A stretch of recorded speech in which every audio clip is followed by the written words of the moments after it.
नमस्कार, आप देख रहे हैं ईस्टर्न स्काई मीडिया समाचार बुलेटिन के साथ मैं जितेंद्र ज्योति।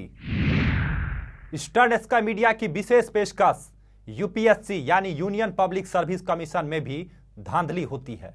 जी हां, देश के इसी संस्थान से आईएएस और आईपीएस निकलते हैं। सीसेट हटाओ आंदोलन के बाद हिंदी भाषी छात्र यूपीएससी की असलियत को अब सामने ला रहे हैं। यूपीएससी की धांधली ने एक छात्र की मेहनत पर पानी फेर दिया। क्या है पूरा मामला, सुनते हैं इस छात्र की जुबानी और यूपीएससी की असलियत की कहानी। रिपोर्ट दिया जा रहा है, मुकेश भाई के वजन में 9 केजी का गिरावट दर्ज किया गया है। हमारी मांग यह है कि एक तो जो असिस्टेंट प्रोविडेंट फंड कमिश्नर की परीक्षा कराई थी यूपीएससी ने 5400 ग्रेड पे में, जब फॉर्म भरवाए गए थे तो कहीं मेंशन नहीं हुआ था कि हम हिंदी मीडियम के छात्र हैं, आप हिंदी में परीक्षा देना चाहते हैं इंग्लिश में, जब आपने कहीं मेंशन नहीं कराया। हमने परीक्षा पास कर ली, इंटरव्यू का लेटर आता है उसमें कहीं नहीं लिखी थी कि आपका इंटरव्यू हिंदी में होगा कि इंग्लिश में होगा। लेकिन जैसे ही हम कमरे में घुसते हैं इंटरव्यू देने के लिए, एक बच्चा बाहर निकल के आता है, वो कहता है कि यार इंटरव्यू तो सिर्फ इंग्लिश में हो रहे हैं। तो जो हमारा आत्मविश्वास था वो पहले ही बाहरी कमरे से बाहर ही ख़त्म हो गया। लेकिन इंटरव्यू तो देना ही था, यूपीएससी का एग्ज़ाम है, तो बड़ी मुश्किल से वहाँ तक पहुँचे। तो जब अंदर पहुँचते हैं तो मनवीर सिंह जी अध्यक्ष थे बोर्ड के, उनसे हमने अपनी बात रखी। मैंने कहा सर हम तो हिंदी मीडियम के छात्र हैं और इंटरव्यू उसमें लेटर में भी कहीं मेंशन नहीं था। तो उन्होंने मना कर दिया कि अगर आपको देना है तो हिंदी में इंटरव्यू दीजिए, क्योंकि ऑल इंडिया लेवल की पोस्ट है वो, सॉरी इंग्लिश में इंटरव्यू दीजिए। क्या कहते हैं, अगर आपको हिंदी में देना है तो आप क्या कहते हैं बाहर जा सकते हैं। तो इंटरव्यू दिया तो उस हिसाब से नहीं दे पाए। कौन से मतलब ईयर की, किस ईयर की बात है? ये है अभी हुआ है, अभी तो नियुक्तियाँ हुई हैं असिस्टेंट प्रोविडेंट फंड, अभी हुआ है पिछले साल, हाँ 2013 में। तो फिर इंटरव्यू दिया, खैर जैसे तैसे इंटरव्यू तो दे दिया। फिर किसी तरह का जो यूपीएससी के पास लेटर किसी तरह का दिया था कि मनवीर सिंह बोर्ड के अध्यक्ष, हाँ दिया था बात का, तो फिर उसका क्या रिटर्न? उसका ये आया कि हमने कहा आप बताइए सर कि आपके यहाँ मतलब क्या कहते हैं इस तरह से था। तो उन्होंने ये कहा है कि हमारे पास है, लिखित में है कि मतलब हमारी इस तरह की पॉलिसी है कि हम इस संबंध में आपको कोई भी सूचना नहीं दे सकते हैं। है मेरे पास रिटर्न में है, मैं ये यूपीएससी ने भेजा हुआ, मैंने आरटीआई के थ्रू पूछा था कि इस संबंध में मतलब हम आपको कोई सूचना नहीं दे सकते हैं। लेटर थोड़ा दिखाइएगा।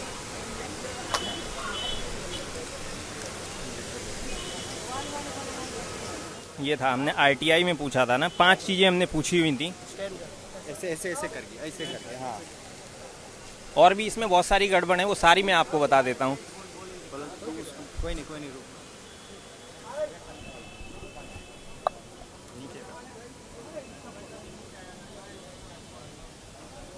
मान लिया मैंने, चलिए क्या कहते हैं मैंने इंटरव्यू इंग्लिश में दिया किसी तरह से क्या कहते हैं, लेकिन जब फाइनल लिस्ट आ गई क्या कहते हैं सिलेक्शन वाली, मैंने पूछा कि ये बताइए सर अब आप क्या कहते हैं ये बता दीजिए कि नंबर कितने कितने हैं हमारे क्या कहते हैं। तो इन्होंने आरटीआई में ये दिया हुआ है, आप देख सकते हैं your total marks is 131 out of 200। फिर मैंने कहा सर आप ये देखिए सर 131, ठीक है।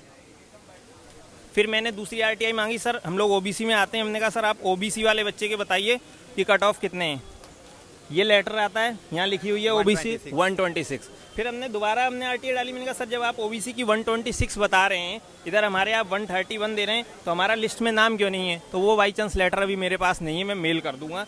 तो उधर से एक जवाब आता है कि ये जो नंबर हमने आपके बताए थे कि ये गलती से बता दिए हैं कि अब आपके नंबर 120 हैं। मैंने कहा चलिए, हमने मान लिया 120 हैं। हमने कहा कि सर नंबर 5 हमने पॉइंट डाला, मैंने कहा सर ये बता दो लिखित में कितने हैं, इंटरव्यू में कितने हैं। तो ये कह रहे हैं कि point number 2 and 3 and this information is not available, point 4 and 5 this information एक्सटेम। मतलब ये कुछ, हाँ ये जो है कि ये यूपीएससी की पॉलिसी है।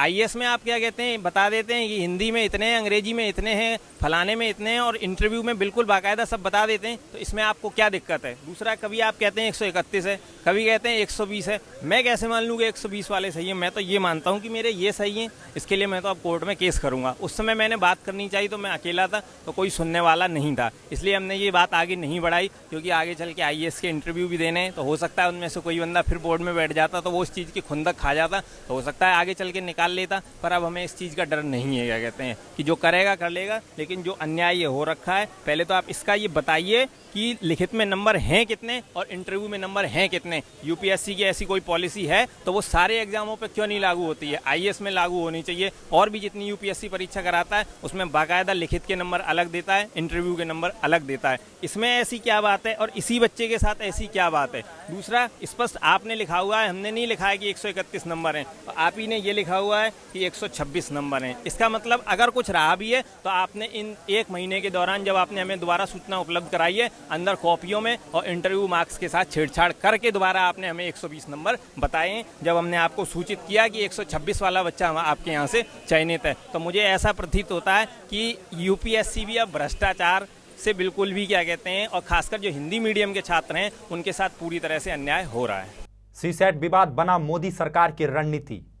यूपीएससी से सीसेट को हटाने के मुद्दे पर अनशनकारी 25 जुलाई से दिल्ली के मुखर्जी नगर में अनशन पर। सीसेट के मुद्दे पर मोदी सरकार अब बैकफुट पर नजर आ गई।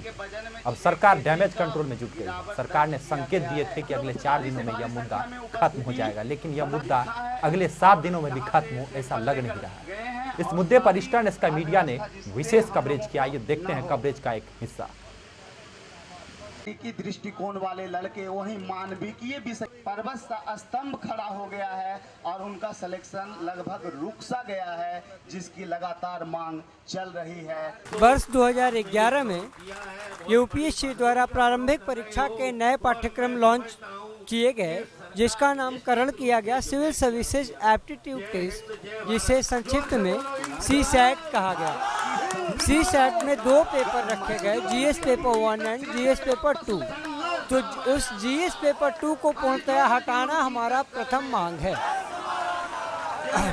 और जो है इसके वजह से एक तरफ अभ्यस्त वर्ग और दूसरी तरफ पूर्णतः अनभ्यस्त वर्ग के बीच की लड़ाई हो जा रही है, जिससे हमारे संविधान के अनुच्छेद 16 का पूर्णतः उल्लंघन हो रहा है। अरुणाचल प्रदेश के दोईमुख के सागाली रोड पर मिला एक अज्ञात शव। अभी तक नहीं हो पाई है शव की पहचान। दोईमुख पुलिस का कहना है कि सागाली रोड के पास एक आदमी का शव मिला है, जिसकी उम्र लगभग 30 साल के करीब है। पुलिस इसे हत्या का मामला मान रही है। वहीं ईटानगर के रामकृष्ण मिशन अस्पताल के अधिकारियों का कहना है कि शव को 3 दिन तक रखा जाएगा और अगर 3 दिन तक कोई शव की पहचान के लिए नहीं आया तो फिर पुलिस द्वारा शव का अंतिम संस्कार कर दिया जाएगा।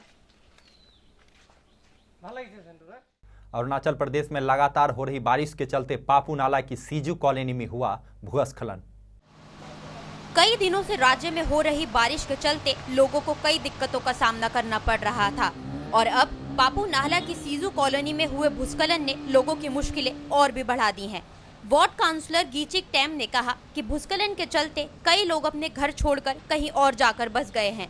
साथ ही उन्होंने ये भी कहा कि जिला प्रशासन को पहले ही किसी भी तरह की आपदा से सुरक्षा के लिए कहा गया था, लेकिन अभी तक जिला प्रशासन द्वारा कोई कदम नहीं उठाया गया है।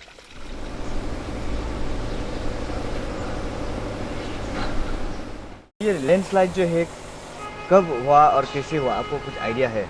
उसमें एग्जैक्टली टाइम तो हमको पता नहीं, लेकिन जब से बारिश गिरना शुरू हो गया तब से पूरा रास्ता भी बंद हो रहा है और हम लोग का जाने के लिए आसपास क्रॉस करने के लिए भी बहुत प्रॉब्लम होता है। इसलिए ये गिरते रहता है और हर किसी ये पड़ोसी सामने वाला घर लोग के लिए भी बहुत प्रॉब्लम हो जाता है, किसी का जान भी जा सकता है ऐसे होने से ना। इसलिए हम लोग तो क्या बोल सकेंगे, देखते ही डर जाते हैं और यहाँ से रोड बंद हो जाने से फिर आना जाना कुछ करने के लिए प्रॉब्लम होते रहता है हमेशा ना। आर्ट कटिंग होने का वजह से सबसे पहले मैंने या अपना ज़मीन के लिए वो आर्ट कटिंग किया था, उसी का वजह से लैंडस्लाइड हो के अभी हम लोग का ये कॉलोनी में जितना भी ये हुआ है, ये अभी स्कूल बच्चे अभी नहीं जा सकता है और घर को छोड़ के पूरा सब लोग चला गया और लास्ट में 1-2 तो घर है, वहाँ से आना जाना। तो ये आर्ट कटिंग नहीं, अभी यहाँ में कोई गवर्नमेंट का एडमिनिस्ट्रेटिव से कोई भी नहीं आया अभी आज तक का दिन में। तो ये इलेक्ट्रिक पोस्ट जो है इतना डेंजर में है, उसको भी हम उस दिन इंजीनियर लोग को बुलाया था, तो अभी तक नहीं हो पा रहा। वार्ड मेंबर गिचिक तमा का कहना है कि ये जो लैंडस्लाइड का मेन रीजन यहाँ के अप्रोच रोड को कटिंग करते समय में शुरू हो गया था और जो मानसून का जो बारिश है ये भी एक बहुत बड़ा रीजन है इस लैंडस्लाइड के पीछे।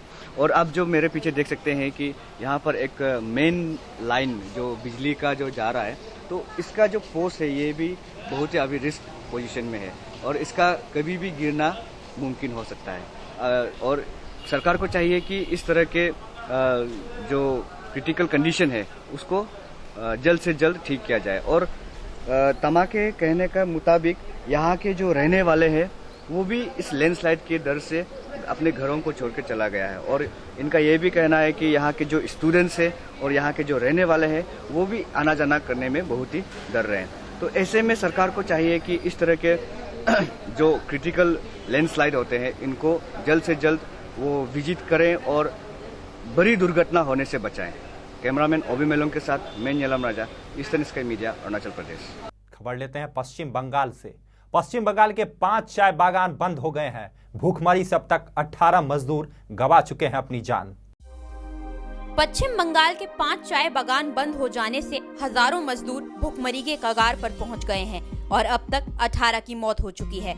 इन बागानों में काम करने वाले कई मजदूर भूखमरी में जान गंवा भी चुके हैं तो कुछ अपने बच्चों को बेचने के लिए मजबूर हैं। इस मामले में शर्मिंदगी का सामना कर रही ममता बनर्जी सरकार ने अंततः एक कोऑर्डिनेशन कमेटी का गठन किया है।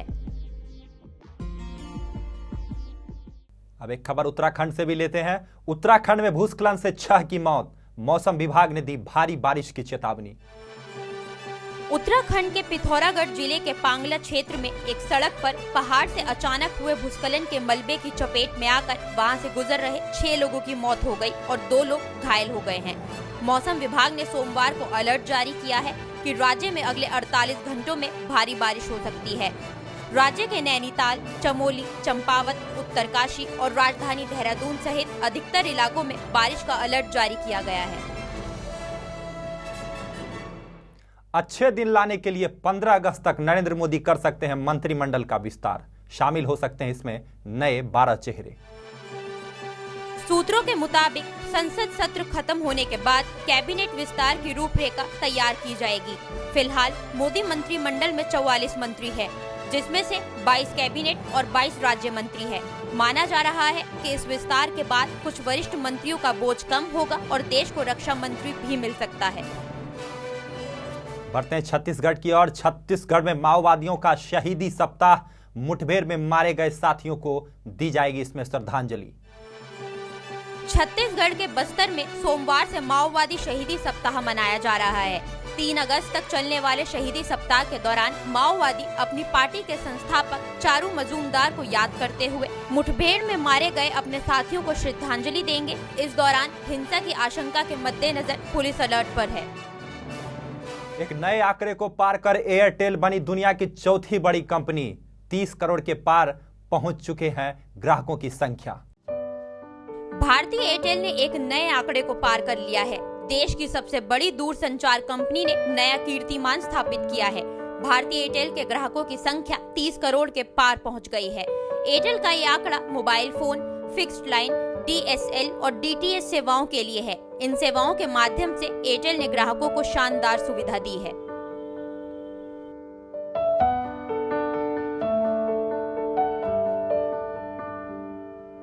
कॉमनवेल्थ गेम्स में 22 साल के सतीश ने किया रिकॉर्ड स्वर्णिम प्रदर्शन। भारतवासी उत्साहित।